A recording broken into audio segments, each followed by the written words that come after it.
HSLC 2020 কাৰণে প্ৰয়োজনীয় কিছুমান ম্যাথমেটিক্স আগবঢ়াই আছো আৰু তাৰ ভিতৰত আজি অনুশীলনী 13.3 ৰ 1 2 এই দুটা কোৱেশ্চন লৈছো এনেকে মই 1 2 3 4 কৈ 9 অনুশীলনী 13.3 ত 9 নম্বৰ কোৱেশ্চনলৈকে আছে গটেকেটা সলভ কৰি তোমালোকক দিম কাৰণ এইটো এক্সাৰসাইজ এইটো লেসনৰ কাৰণে মোস্ট ইম্পৰ্টেন্ট আৰু এইটো লেসনৰ পৰা 5 মাৰ্কছৰ কোৱেশ্চন এটা আহিব আৰু MCQ কোৱেশ্চন এটা আহিব এটো মনত ৰাখিবা গটিকে মই প্ৰথম কোৱেশ্চনটোৰ আজি সলভ কৰিম যে প্ৰথম কোৱেশ্চনটো আছে 4.2 সেন্টিমিটাৰ ব্যাসাৰ্ধৰ ধাতুৰ গোলক এটা গলাই পেলোৱা হল আৰু গলোৱাৰ পিছত নতুনকৈ এটা বেলন আকৃতিৰ তাৰ পৰা বেলন আকৃতি দি এটা বস্তু বনোৱা হল আৰু বেলনটোৰ 6 সেন্টিমিটাৰ ব্যাসাৰ্ধ দিয়া আছে তেতিয়া হলে আমি কি কৰিব লাগে বেলনটোৰ উচ্চতাটো নিৰ্ণয় কৰিব লাগে দিয়া আছে ধাতুৰ গোলক এটা সমান ধাতুৰ গোলকটোৰ যিখিনি ধাতু আছে সেই ধাতুখিনিৰেই কি কৰা হয় বেলনটো প্ৰস্তুত কৰা হয় গতিকে তাৰ দুয়োখিনি ধাতুৰ গোলকৰ আয়তন আৰু বেলনৰ আয়তন দুয়োটাৰে আয়তন সমান থাকিব গতিকে কেনেকৈ সলভ কৰিছো হেতু দেখুৱাইছো ইয়াৰ কাৰণে প্ৰথম দিয়া কি দিয়া আছে গটেখিনি লিখি লৈছো যে দিয়া আছে ধাতুৰ গোলকৰ ব্যাসাৰ্ধ r1 ধৰি ললো বেলনৰ ব্যাসাৰ্ধ r2 ধৰি লৈছো 6 সেন্টিমিটাৰ ধাতুৰ গোলকৰ ব্যাসাৰ্ধ r1 4.2 সেন্টিমিটাৰ আৰু বেলনৰ ব্যাসাৰ্ধ r2 6 সেন্টিমিটাৰ আৰু বেলনৰ উচ্চতা যেহেতু উলিয়াব লাগে আমি গতিকে হেতু ধৰি ললো ধৰা হল বেলনৰ উচ্চতা h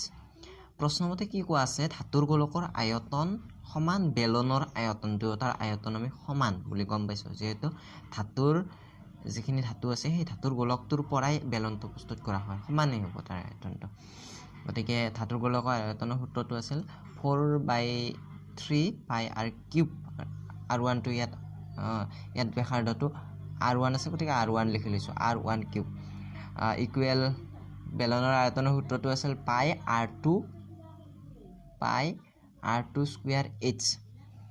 গতিকে দুয়োফালৰ পৰা পাই কমন আছে দুটা কেনসেল কৰি দিলো দুয়োফালৰ পৰা পাই কেনসেল কৰি দিলো তাৰ পিছত হল 4/3 r1 cube r2 square h আৰু 4 তাৰ পিছৰখিনি লিখিছো 4/3 ইনটু r1 দিয়া আছে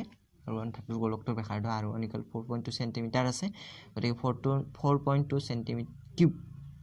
আৰু r2 আছে 6 আছে গতিকে r2 স্কয়াৰ আছে যেটো 6 * 6 * h আছে তাৰ পিছত 3 ৰে 4.2 কেনসেল যাব 1.4 কেনসেল কৰিলৈ তো তাৰ পিছত ইফালে আছে 6 * 6 * h তাৰ পিছত এতিয়া থাকিল কি 4 into 1.4 into 4.2 into 4.2 6 into 6 to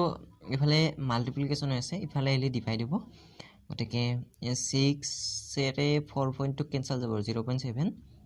আৰু 6 এৰে 4.2 কেনসেল যাব 0.7 কেনসেল কৰিলো তাৰ পিছত থাকিল কি 4 into 1.4 into 0.7 into 0.7 equal 8 গতিকে এই গটেখিনি মাল্টিপ্লিকেশন কৰি দিলে হ'ব বেলনৰ উচ্চতা ইকুৱেল 2.744 সেন্টিমিটাৰ